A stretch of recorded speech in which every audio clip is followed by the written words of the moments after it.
Lewis, I'm disappointed. What's happened to your library? Different meet. Well, I'm currently in the kitchen at work today because we've got no spare meeting rooms. We need to get a better backdrop for this room, though. Yes. Thank you. Thank you, all parties. Just to confirm that we are now live. Thank you very much, James. That's very kind. So, hello, everybody. I'm Gerald Van Jackson. I'm chair of the Employment Committee at Portsmouth City Council. We're meeting virtually as we've got no official decisions to make today. We've got on the agenda, we've got one item, the living wage financial update, and this is a report for information. So government rules allow us to meet remotely, and for which I am grateful as I am in lockdown. So as we've just been saying, if people can keep their microphones off if they're not speaking, that's great in terms of reducing feedback. So can I just go around the room and get everybody to introduce themselves so that everybody knows who they are, but also people who are watching. So on my screen, we start with Councillor Jeanette Smith. Yeah, Councillor Jeanette Smith, opposition spokesperson for PPP on the Employment Committee. Thanks, Jeanette. Cal? Cal Corkery, Labour Councillor for Charles Dickens Ward. Thanks. Lewis? Councillor Lewis Gosling, the Conservative spokesperson on this committee. Thank you. Darren? Thanks, Gerald. Councillor Darren Sanders, Liberal Democrat, Councillor for Baffins Ward and the Cabinet Member for Housing and Preventing Homelessness. Excellent. I think that's it in terms of councillors that we've got here. So if we can now go around council officers, David. Hello, David Williams, Chief Executive. James. Thank you, Chair. James Harris, Senior Local Democracy Officer. Andy. Thank you, Chair. Good morning, all. Andy Biddle, Director of Adult Social Care at Portsmouth City Council. Natasha. Thank you, Chair. Natasha Edmonds, Director of Corporate Services. Right. Richard Locke.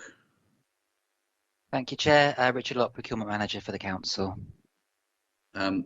Other Richard. Mr. Webb, come in. Are you there? Apologies. Good morning. Richard Webb, Finance Manager for Adult Social Care and Public Health. Thanks very much. Sue.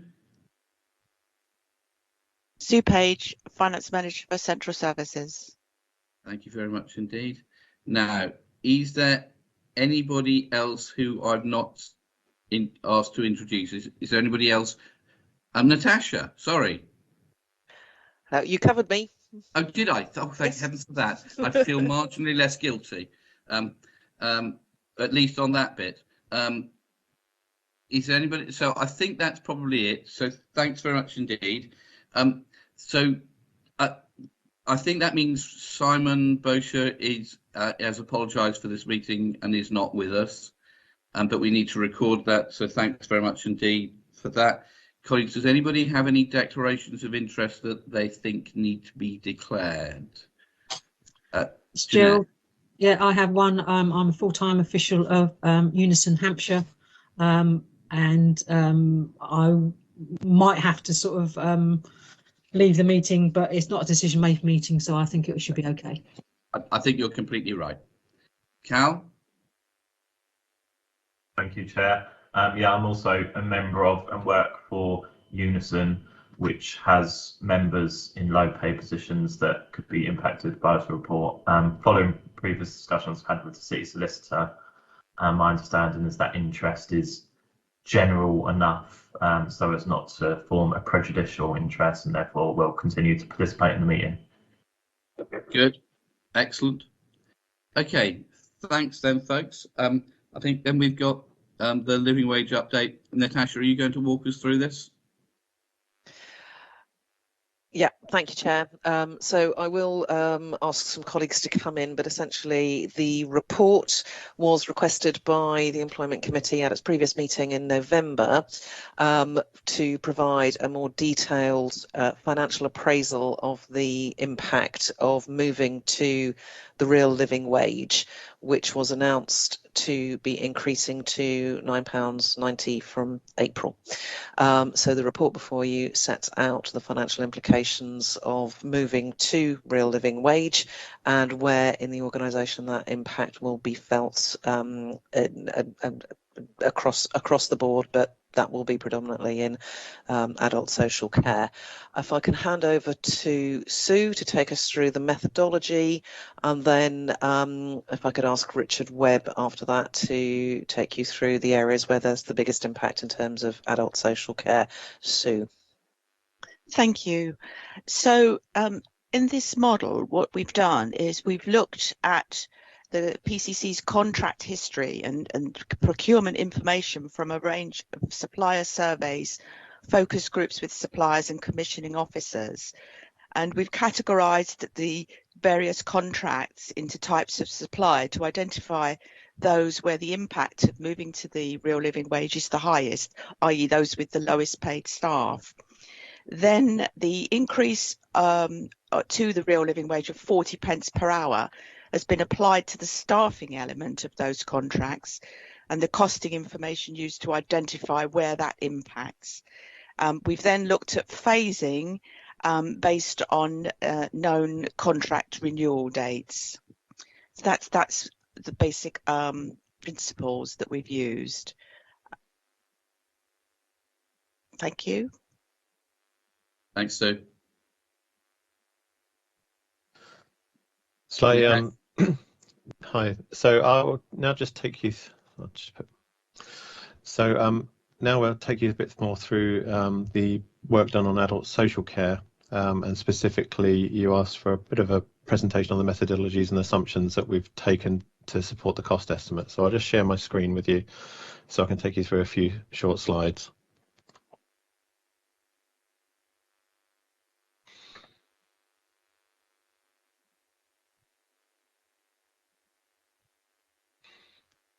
Can you see my screen?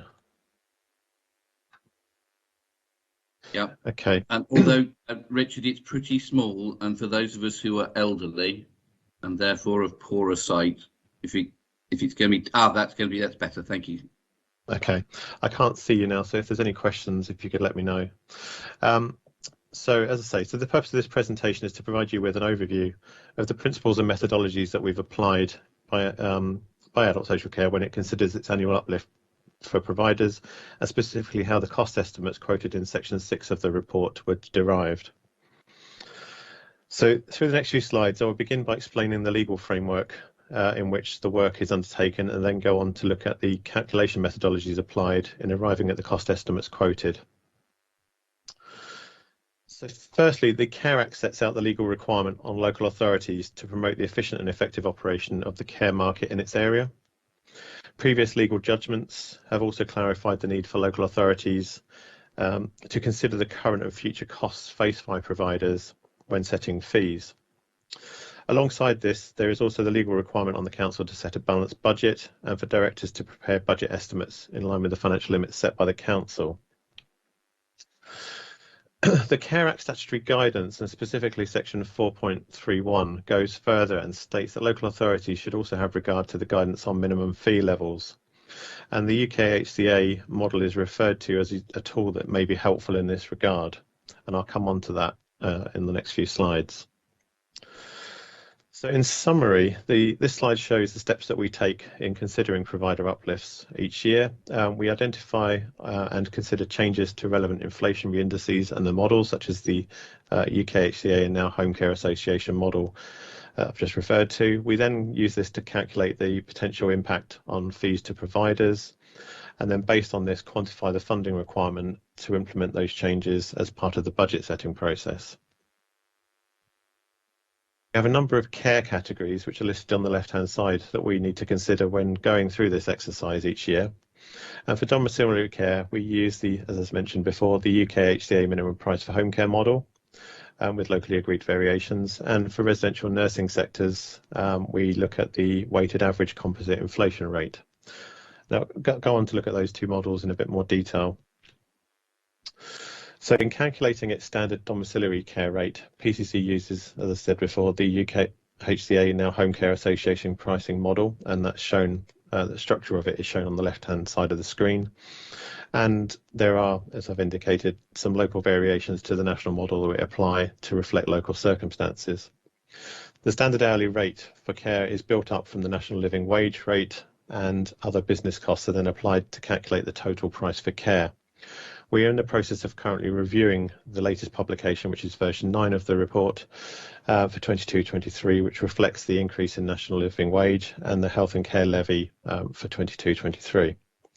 Initial indications are also that the business cost percentages for 22-23 will have been adjusted downwards slightly to reflect the increase in those two elements and to maintain some absolute values for those costs, as they wouldn't all necessarily move in line with the increase in national living wage. In terms of the weighted average composite rate, we've undertaken a previous cost review exercise to identify the average cost proportions in residential and nursing care sectors, and we've specifically looked at the breakdown of staffing costs and non-staffing costs. To identify the annual rate increase for each sector, we then take these cost proportions and multiply them by the relevant or proxy indices to calculate an overall composite rate. And I've provided a small example on that on the screen in front of you.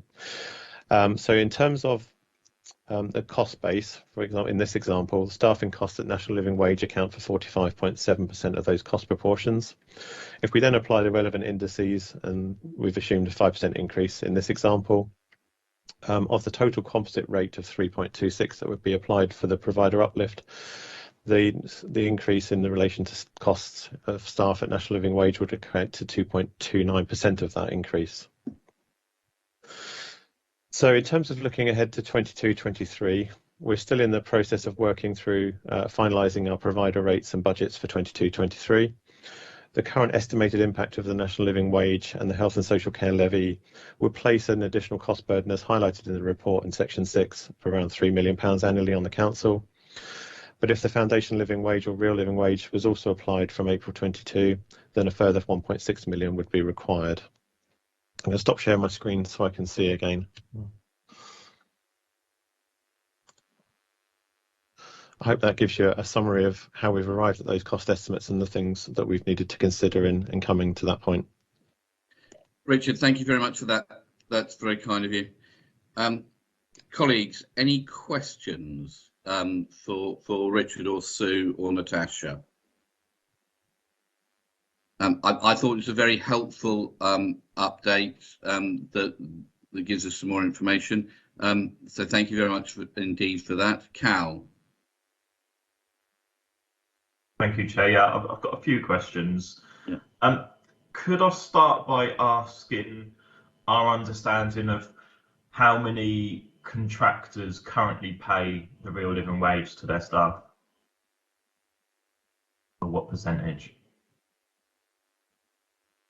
I'll start with the beginning of that. So in terms of the contractor base, we undertook a survey mostly focusing into adult social care providers late autumn last year. We did the survey to 200 providers, and we had responses back from, I think, around about 50 in the end. Of that, half were paying the current rate as it was then, which was £9.50. From that, though, I don't recall that there were any that were actually saying they were signed up to be a real living wage employer. So whilst they were paying that amount, they weren't an accredited employer. So we don't know whether they're going to move up to the £9.90 that was then subsequently announced in the middle of November. That's been used in some of the assumption models that have then been applied through. We also did focus groups as well, and a number of one-to-one meetings, primarily again focusing into adult social care providers, because that's where the biggest impact will be by quite a significant margin, and that's probably also where there'll be the biggest difficulties in finding the funding to move to real living wage. So from that sample, it was roughly half, but not really finding any or many at all that were actually signed up as a real living wage accredited employer. When we look outside of that, if I maybe sort of focus into construction markets, we haven't done detailed surveys, but through implementing the social value policy, which includes for real living wage as one of the metrics that we ask for tenderers to respond back on. We've also been applying that model into existing contracts as well. So, for instance, Mountjoy and Comserve as two of our big term maintenance providers. It's almost 100% in terms of employment there of employees being paid at least or above the real living wage figure, at least as it was at £9.50, and I think it's very likely it will be above the £9.90 as well. We've had that feedback as well from Ensign Colas, who reported the same as the housing term maintenance contractors. When we look at our consultancy spend, again, it's 100% there that will be being paid above. It does seem to really focus in terms of where there is lower pay into the care market. As I said, we had that 50-50 kind of response back from the respondents on the survey, and to an extent as well, cleaning, although a lot of our cleaning is actually delivered in-house now. We don't have that many external cleaning contracts, and the ones that we do have, primarily of companies like Enviro, who are part of the same group as Mountjoy, are paying at living wage rates already. And the other aspect that comes up quite often, this is kind of reflected in the literature that living wage put out, is security. But in effect, with security, I think all of our security providers that we use now are paying the living wage rate. So it really is primarily focused into the care market from the research I've undertaken, Councillor Corkery. Thank you, Richard. Gerald, I've got quite a few questions. I don't know if you want to let people come in first, or if you want me to run through them. Well, so Cal, I'm now feeling slightly guilty because Teams now tells me the order that people put their hands up, and you weren't first. But I called you first, so I'm feeling marginally guilty. So can I go to the person who did put their hand up first, and then I come back to you if that's right? But if you've both got lots of questions, just for variety, we might intersperse though. But let's see. So Darren, you put your hand up. Thanks for that, Cal. I only have one. You'll be pleased to know. For Richard, thanks for running through the table. My only question, I'll have some comments later on, but my only question is the management and supervisor level, which was 18.5% of the contracted costs. Is that essentially the cost of maintaining differentials?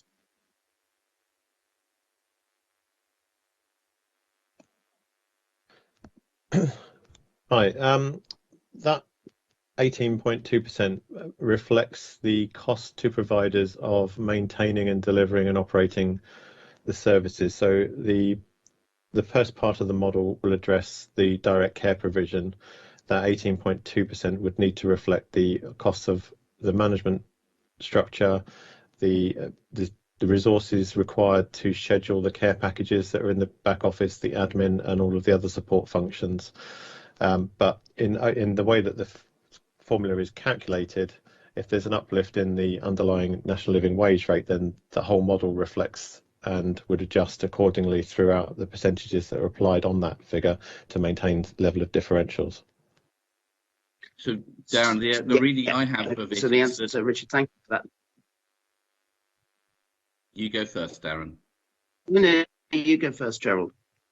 So I think what that says is a bit of the 18.2% is about maintaining differentials, but the vast majority of it is just the core cost.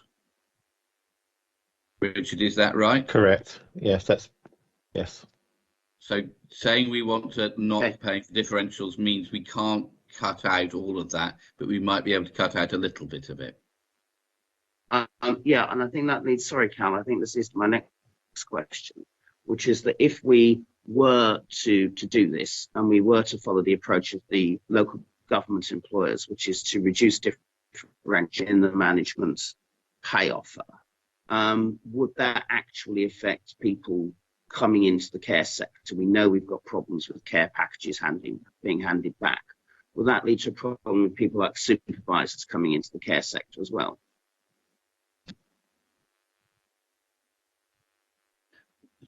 So, Richard, do you want to answer that, or do you want Andy to answer that?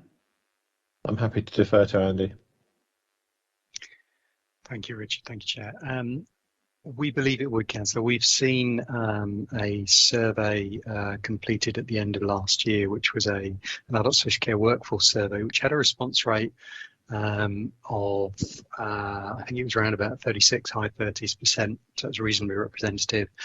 One of the posts that it talked about difficulty attracting was supervisor at basic level, line manager, so either in care homes or within domiciliary care. There's also an organisation called Skills for Care that does a regular monthly update on vacancies in the social care system across the country. Bearing in mind it's a very disparate system, we have hundreds and thousands of employers, and so it's not all local authority based, but they're reflecting still month on month that along with care work, one of the hardest posts to attract, recruit and then retain is care supervisors. So I think it's really difficult to give a detailed and precise evidence-backed answer to your question, but I think from the information and data that we've seen, yes, there would be an impact, and there is currently an impact on that level. Okay, that's fine, Andy. Thank you very much. Back to you, I think. Cal, the floor is yours. Thank you, Chair. So we've heard that around, as far as we know, around 50% of adult social care service providers already paid a living wage. This figure that we've been provided of a £1.6 million increase in costs to require all service providers to pay a living wage, does that £1.6 million include paying more money to people who are already paying the living wage?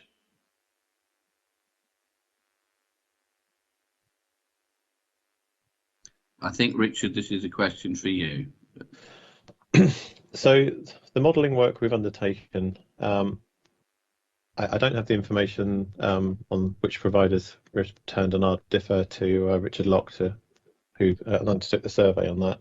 But in terms of the pricing that we've completed and the costing exercise that we've undertaken, we currently follow that UK HCA model for dom care, and the current rates that we're paying at is starting on the national living wage rate.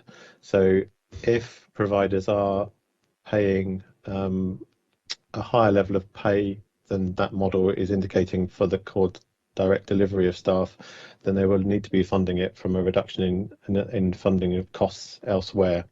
So if we were to increase it, I'd imagine they would also need to be reflected in that. So the costing we've undertaken is assuming that all providers would receive the uplift, because we pay at a standard rate for domiciliary care. So in this example, we would have to uplift all the providers who are on the same contract. Councillor Cookery, would you mind if I just add a bit of context onto the position that I stated before as well? So the survey that we undertook, as I said, it was directed to 200 providers, which is a very good the proportion of our providers that we work with. We had 50 responses back, so it's a good sample rate, but I can't tell you that we've had every single provider that's fed into that information. In terms of them continuing to pay the rate as it is now, which is £9.90, when we undertook the survey, we didn't have that rate. It was actually the £9.50. So I can't say that the 50% of social care providers are paying living wage. I can only give you the information that we had back from the survey. From the survey as well, we did have to take that with a level of face value. We didn't have the resources to then go back to those providers and ask them to provide detailed evidence on that. So it would be disingenuous of me to say for definite that 50% of our social care providing market are paying living wage. The survey information was from a sample of that, and the rate that we were asking for at that point was £9.50. Okay. And if I could just add, so the national living wage that we're using our pricing models at that point would have been the £8.91 versus the £9.50 living wage rate that was in place at that point. So I think I'm right in thinking then, even based on that information, that there were some service providers who were voluntarily paying up to the real living wage because they thought it was the best thing to do for their staff or the best thing to do for their business. What I don't understand, assuming that continues to happen in future, is why we would give those people more money to do something they are already doing. That doesn't seem like a very good negotiation position to me. But Cal, I don't think we will have a single rate for what we pay. We can't go to one group and say we'll pay you X. One agency will pay you X, and to another agency will pay you X minus a bit, because you're already paying the real living wage. We have to have a single price that we pay. Is that right, colleagues in adult social care? Andy? Apologies, Chair. Yes. So in terms of calculation, in terms of administration and equity, we arrive at a single price. That single price at the moment has to be divisible by 4, because we have to calculate portions of an hour that people might require care. So it would be very difficult to pay different rates for those providers who accept the council standard rate, which is what we're talking about. I mean, there's a plethora of providers in the marketplace, but the ones that we're talking about in terms of domiciliary care particularly are those providers that accept the council's rates. Okay, thank you. I think the point I'm getting at, more than we should be paying different rates, is the fact that we were currently paying one rate, and within that rate, some providers, as far as we know, it's around 50%, but obviously it could be variations around 50%. Some providers within that rate were finding it viable to pay their staff the real living wage, and some weren't. So that's the kind of thing I don't quite understand, is why was it some companies were finding it viable to pay the real living wage and some weren't? Or was it the case that some were choosing not to because it was more profitable for them to pay their staff a lower rate? Andy? I think that would be difficult to give you an answer to in truth, because I think whilst we have a reasonably close relationship with most of our providers that provide with us on a regular basis, we don't have the infrastructure to be that deep into their business model. We also know, for example, and this isn't quite related, but it's on a point, I think, that there's differentials in what sick pay is paid by different providers in adult social care. So you may find, and I stress may, that there's a higher wage rate but a lower sick pay rate, for example. So I think it's probably the case that we're talking about a differential in business model that would be difficult to speak to in exact detail. That's probably the best response I can come up with, I think. And Cal, it is clear that for some businesses that their choice is that they will do the right thing and pay the real living wage, and yet they still bid for contracts from the council. I think one of the things that we should think about updating to be in line with the social value policy is when we're out doing procurement for people is to ask people if they do pay the real living wage to their staff, so that we can take it into account. That might mean that if we get several agencies bidding for the same contract, we can take that into account when awarding contracts. I think the current situation is that there isn't much competition because care providers are finding things so difficult in terms of recruitment, and that might mean that everybody has to come up to paying the real living wage, just because that's what the demand in the market does. That the only way they can employ people and get them to take the jobs is by paying a bit more money. But we can't have different rates of pay because if we did, we'd pay more to people who are currently not paying the real living wage, and we pay less to people that have done the right thing and are paying the right living wage. And it would be wrong to discriminate against companies that are paying their workers a better rate of pay. Yeah, I would agree with that. I guess the point I'm getting at is that there are some companies, clearly, who, for whatever reason, whether it's their business model, their ethics, choices they have made in how they run their organisation, who, based on the money that the council pays them, has found it within their budget to pay their staff the real living wage, and there are some companies that haven't. So what I don't then quite understand is why we're assuming that if all of those companies were to pay their staff the real living wage, why the council should shoulder 100% of that cost when some of them have been able to do it within their existing budgets. Because we have to have one rate. I think one of the things that's interesting. No, it's not so, Joe. Just to confirm, that's not what I'm saying. What I'm saying is, the figures we're given today, the increase in costs, are based on an assumption that the council will shoulder 100% of the burden of increasing people's wages, when in fact, my argument is that need not be the case, because clearly there are some companies that are able to do it within their existing budgets, and there may well be others. So, Cal, it looks to me, when we started this process a year ago, the figure we were given for the amount of extra money we would need to find was £3.2 million. In this paper, it's come down to 1.8 million, presumably because more and more employers are already paying the real living wage out of choice. I wonder if in future months that figure may become a smaller and smaller figure as more and more employers have to pay the real living wage. Yeah, and of course we can make that the case by making a requirement of our procurement processes, which is what this whole discussion is about.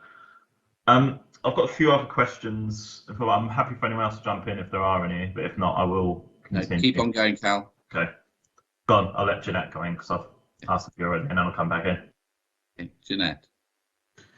Yeah, thank you. And it was on that because what we have to be careful is if we make an assumption that all employers will then pay the living wage, how many contracts will be handed back, because a lot of the smaller providers cannot actually afford that. And it's not really the case. And you'll find the larger organisations are the ones that are probably paying the living wage. The smaller organisations and SMEs are not. Because their overheads are not huge anyway. So, and then there's also an added downside that a lot of people on low pay are in work benefits. Any rise to the living wage will actually put them out of benefits. So to them, they'll probably lose money rather than gain anything. So it's just to take that into consideration when we're looking at it. Thanks. Cal, back to you. Thank you, Gerald. Yeah, I think they're all points to be considered. I mean, there shouldn't, in theory, based on the existing benefit system, be anyone who is worse off for having an increase in wages. It may be, of course, that they don't receive the full extent of that increase because they have a taper element within their means tested benefit. That means they only retain some of it, but they should, in total, net be better off. Can I ask what analysis has been done of the benefits to, or the potential benefits to social care services of staff being paid the real living wage? Andy? We haven't done any analysis of that. I think the closest thing I could respond to would be thinking about whether if we, as a local authority, were to pay the foundation living wage, or living wage as it's referred to, as to whether that would resolve the issues we'd have with care. Councillor Jackson referred earlier to the difficulty with getting care at the moment, which is real. We know we've seen a local press commentary on the things that we've been discussing for some time as council. And the information that we have from our local providers, and again, it's anecdotal. It's not something we can show you in a data table.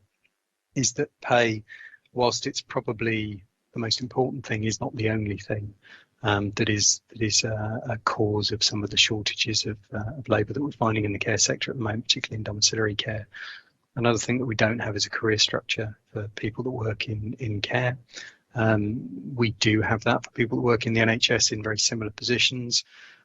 We don't have a parity with our NHS colleagues. We see terms and conditions in addition to pay being better within the NHS, and because we most closely compare ourselves to that organisation in the work that we do as carers, that's an issue for people not wishing to work in care. But in terms of analysis of benefits, I think Richard Locke may be able to talk about some of our colleague comparator councils in terms of the benefits that they've seen, and certainly the Real Living Wage Foundation advertises some of the benefits it's seen, but they're not specifically related to social care. I think they're related more generally to employers. But Richard, do correct me if I'm getting that wrong.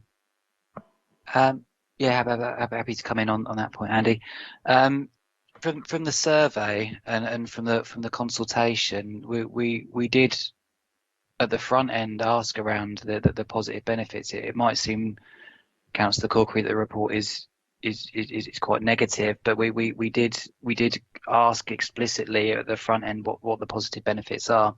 The things that came back were around greater staff retention, greater staff motivation.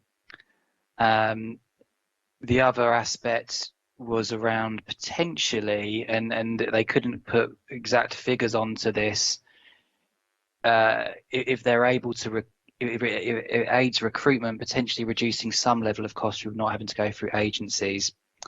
That they seem to be the main benefits that they were putting forward, but it seemed to be more around retaining staff within the sector than necessarily attracting new staff into the sector, because as we'll be aware, there are other jobs that are available at supermarkets and various other places that will pay higher rates of pay than currently real living wages are at the moment, potentially have greater flexibilities and other benefits. I think employees go into the care profession and stay there because that's what they want to do. That they're getting value from that employment above and beyond the financial basis. But the main things that were put forward were in respect of retention and staff motivation.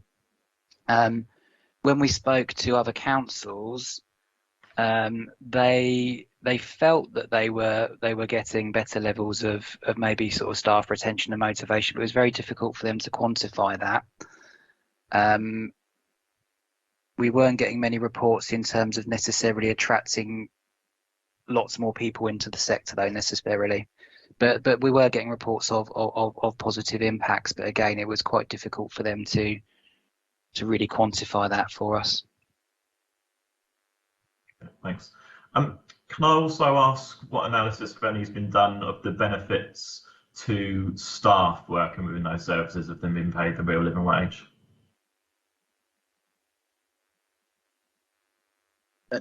Cal, I think that's kind of a national thing. I don't know if our local view is, but I think that in terms of what the Living Wage Foundation say, I think that's stuff on their website about the benefits that it brings to employers and employees. I don't know if there's a local view, Natasha or Andy. I mean, certainly locally we do pay our own staff the real living wage, and we do have the same challenges that I think certainly in adult social care that the provider market has around recruitment and retention. I think certainly for some of the lower paid roles in the council, paying that rate clearly is beneficial to our staff, but they come into an organisation like the council, which is very, very diverse, and there are career pathways for a number of different professional areas of service that we deliver. But I think in terms of the care market itself and social care as a career, I sort of echo what Andy said in terms of the career structure and the other drivers that mean that people will get benefit and value from the job or the career that they're pursuing. It's not all about what the rate they get paid. A lot of it will be about the development, about the management, about the culture, about the values of the organisation. So I think there's a big difference in terms of benefit to the employee if they join an organisation like the City Council versus if they join an individual provider out in the market. But certainly we know that our turnover levels are sort of about average for the local authority at that level in terms of that typical jobs that are paid at that rate.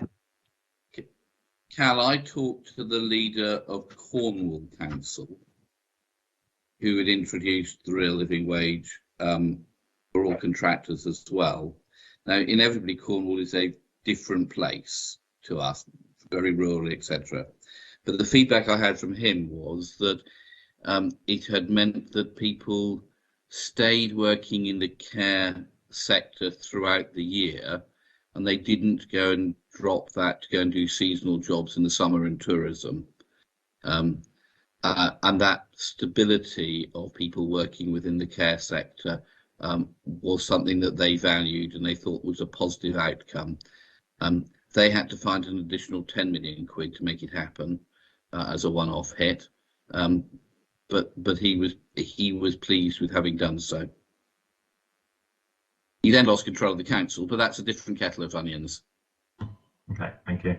I appreciate some of these general questions, but I think it's just worth bearing in mind what the potential benefits are of a policy decision as well as the costs, so that you can come to a balanced position on that. Something that is a bit more specific to the council is, do we have any understanding of what the positive impact may be on the council finances of increasing the wages of people who work in council contracted services? Natasha, I don't know if you're able to comment. The bits that would seem to me, and we haven't got people from housing here, is when people came across from clean and green, I think the view has been that they came in and got on different terms and conditions, and that worked well, but it took quite a long time to settle in. Just to add to my question, to help you understand where I'm coming from, as well as that point, I'm also thinking about things like increased council tax base, reduced spending on council tax support, increased income through any services or charges that are means tested. And all these things could potentially have a positive impact on the council's finances if those individuals are receiving higher wages. So again, I think it's something that would need to be taken into account as part of any decision if it's not already done. And I think you're right. Inevitably, Cal, as time goes on, more and more people transition onto universal credit, then that means the council doesn't get involved in council tax benefit for them. Or no, it doesn't get involved in the housing benefit for that, and therefore we're losing money on that. But it'll make a difference. But I'm not sure it'll make very much difference. A 40p increase per hour. But I don't know if one of the Richards would know more.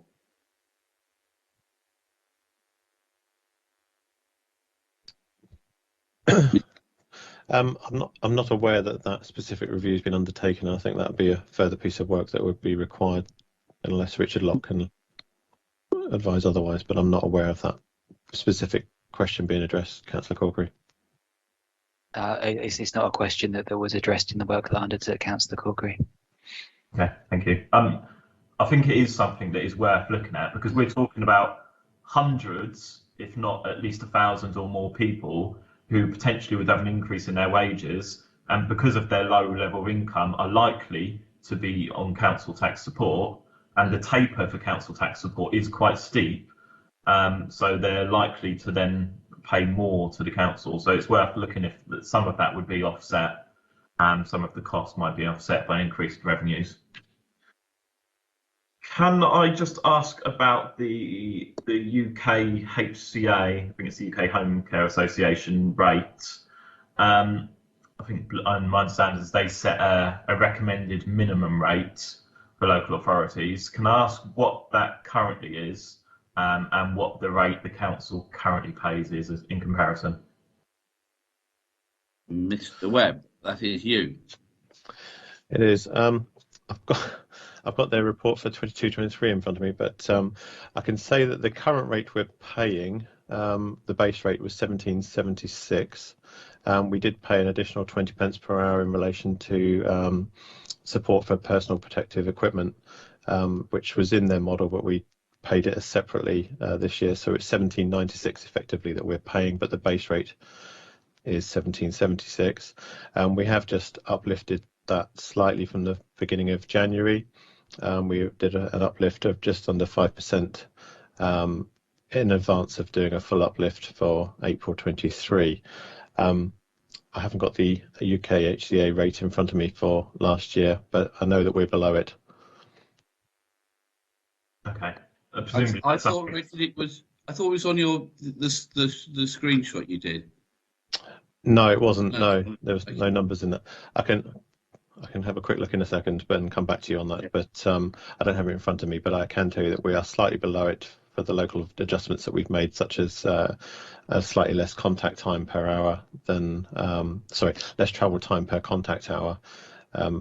Nationally, they set, for example, because of our demographic and location in Portsmouth of being quite compact, whereas compared to the average rate that they've taken across the country, where you'll be comparing it to some county areas where people are travelling longer. So there are some local adjustments such as those that we've factored in, but I can have a look in a second and come back to you on that question. But I know that we are below the recommended minimum for those specific reasons and things like that.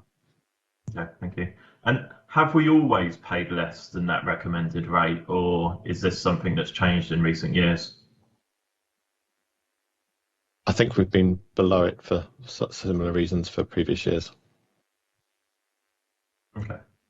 And I know you mentioned travel time and travel allowances, which I think most people would understand. In Portsmouth, the costs there are likely to be less than perhaps other places. I also understand that we pay less than is recommended, quite a bit less actually, in relation to sick pay. I'm just wondered if you could explain why that is. Okay, so the model's got an assumption around the UKHA model has got an assumption around sickness pay, and they have got a rough estimate of what they think the proportion of additional costs of business should be funded for that sickness absence.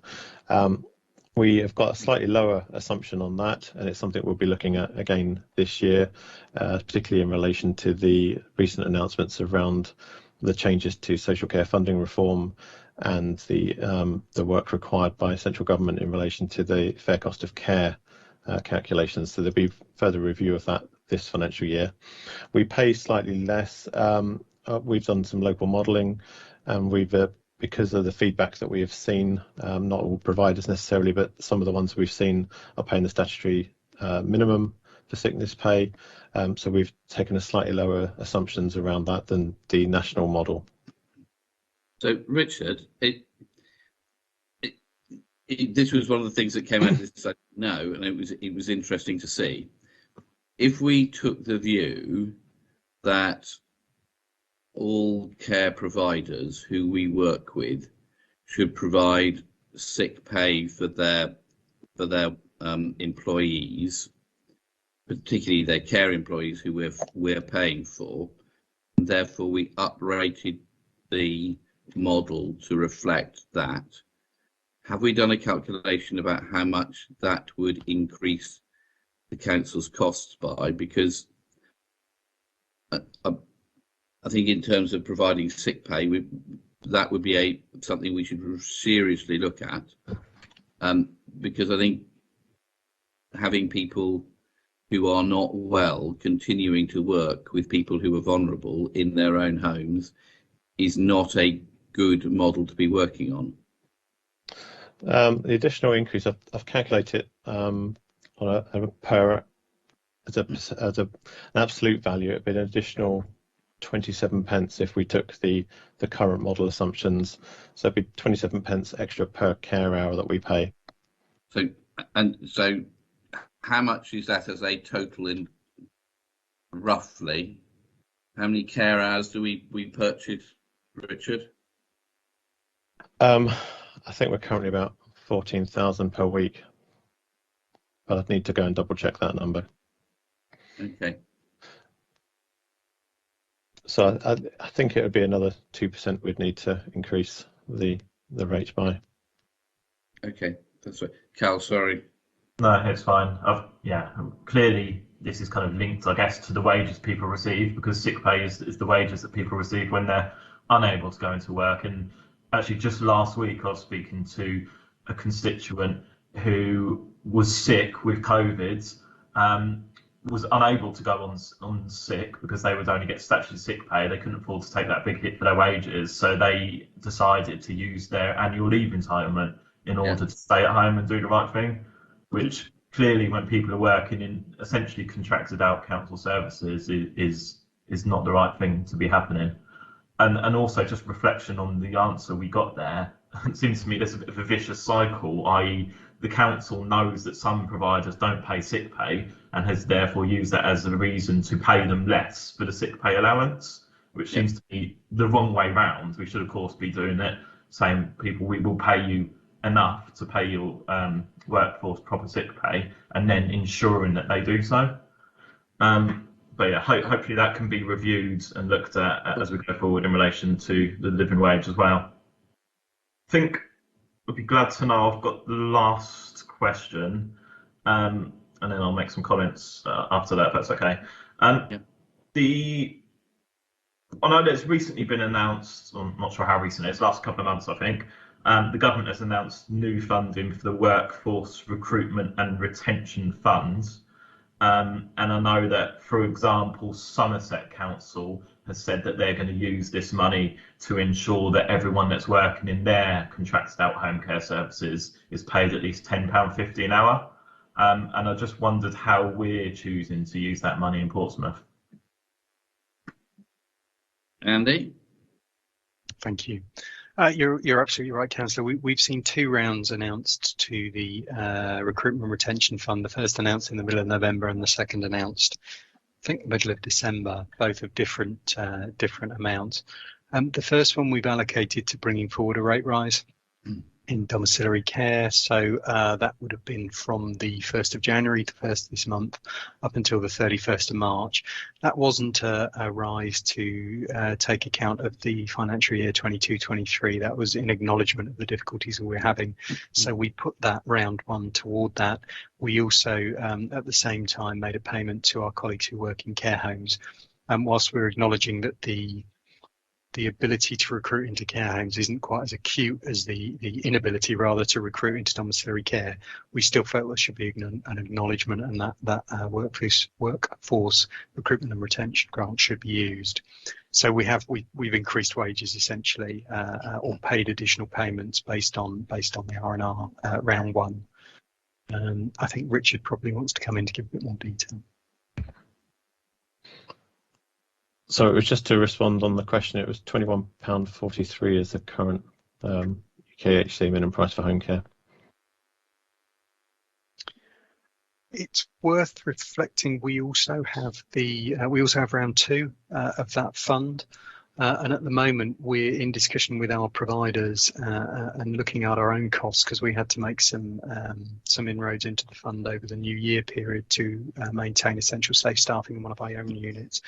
And so we'll be looking to distribute that fund to the sector as well.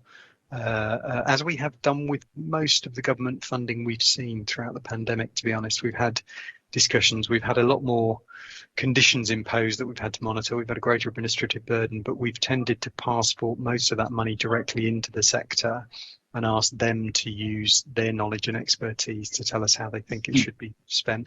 That's covered things like infection prevention and control, testing, all of those kind of things. I hope that answers your question where we are at the moment. As I say, we haven't come to a full conclusion on where we go with the round 2 of the funding, but we're in discussion about that at the moment. Okay, thank you.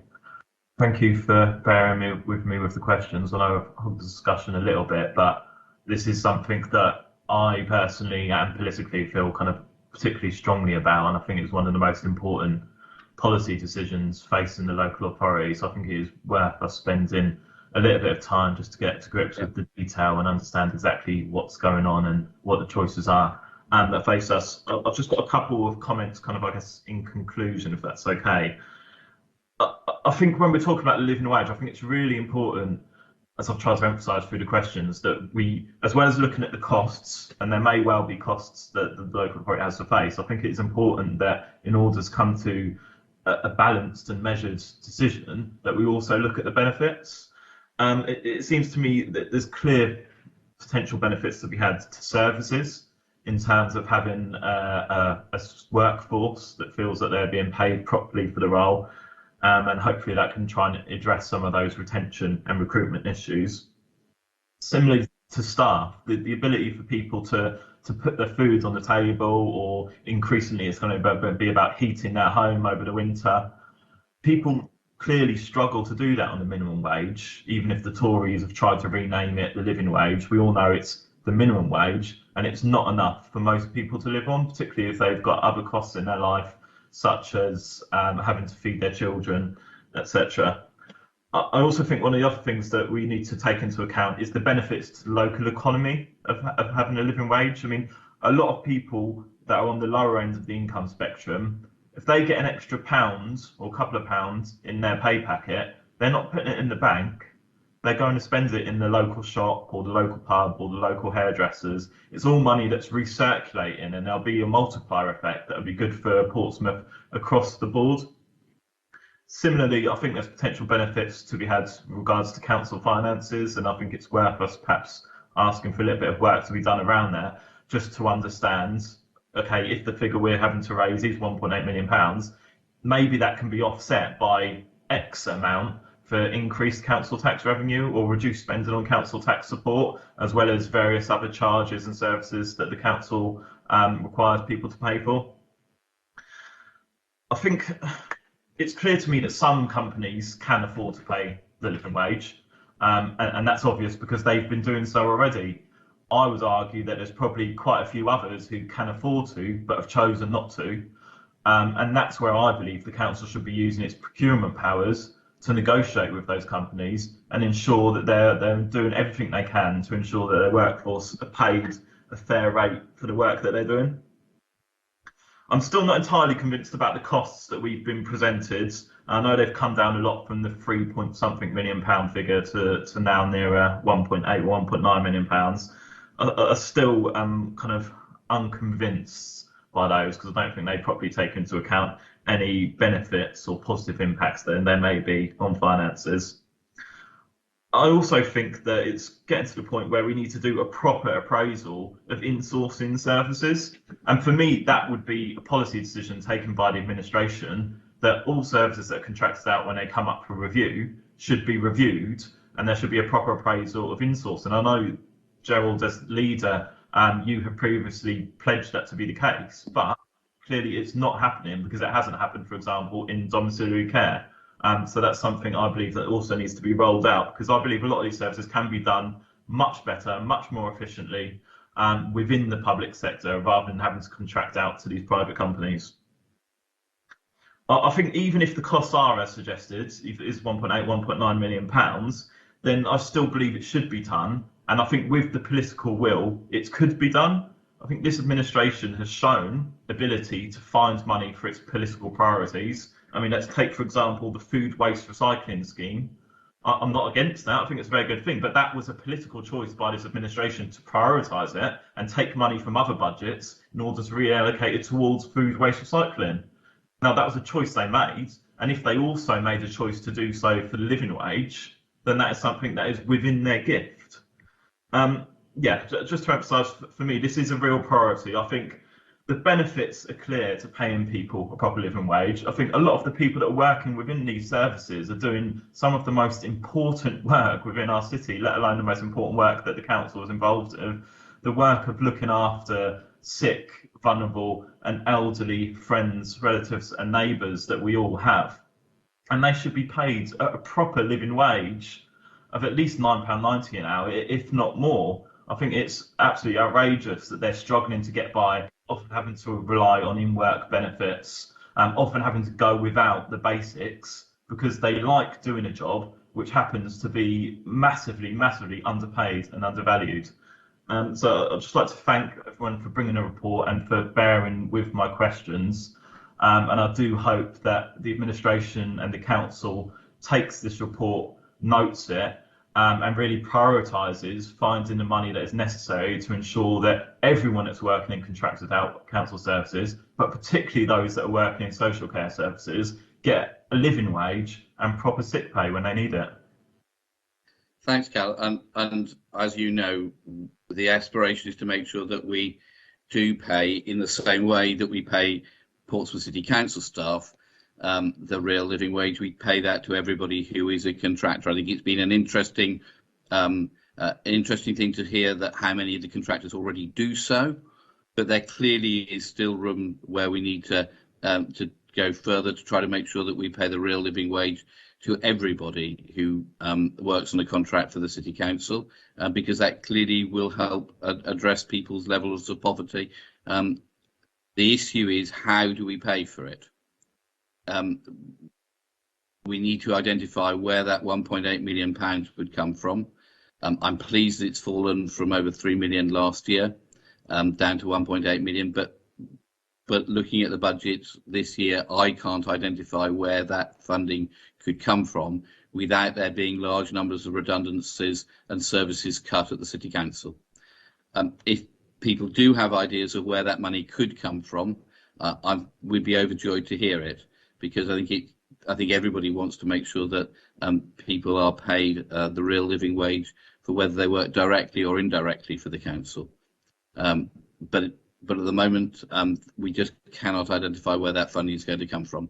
I think the pressures in adult social care are enormous.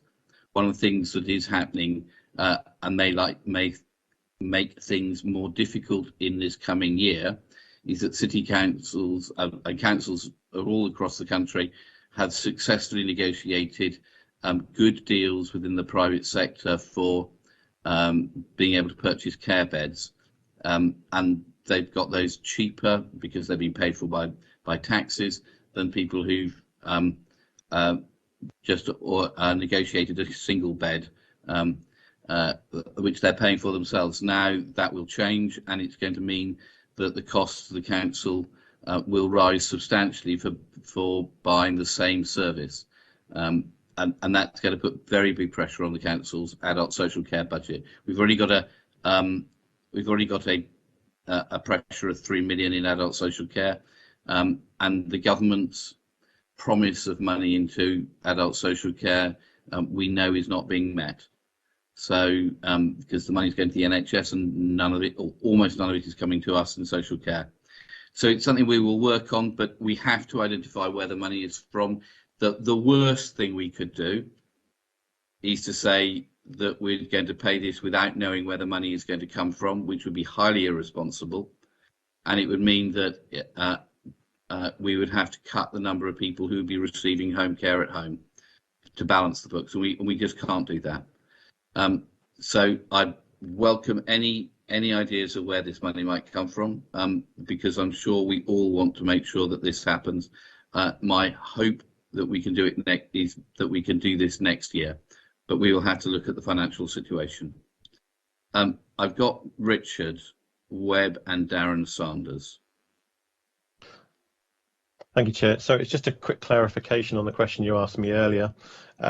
You asked if I adjusted that element within the calculation to the UK HCA model. Yeah. I said it was 27 pence, which it is for that line. If it flows then through the whole calculation, it's 37 pence because of the additional impact of all the other business costs that are multiplied on it. But it is around about 2% increase that would be required. It is something that we will need to keep under watch, and I mentioned that the future changes and the future requirements around the fair cost of care fund will require future changes as we go through future years in leading into the implementation of the funding reforms for adult social care. I just wanted to provide that clarification for you. Thanks, Richard. Darren? Thanks, Gerald. I want to start with the budget that I control, which is the HRA budget, because the main reason that the costs have come down from 3.2 million is the original cost of £800,000 for the housing revenue account, which I said at the time was mad, is now a few thousand. I realise that they're indicative costs, and I've asked housing officers to go away and work with colleagues to find the real ones, because certainly within the HRA budget, I've been very keen to pay everybody the living wage the real living wage as much as possible. I'm fully understanding of the benefits of it, and that's why this committee in 2018 agreed to Gerald and my proposal to bring it in for employees. So I think we're fully aware of the benefits of this. As far as the housing side is concerned, I'm very keen to make sure that happens. My understanding is more of our contractors do not pay the living wage within housing than do, but given the two main ones that do, Mountjoy and Composite, that's about 99% of the costs.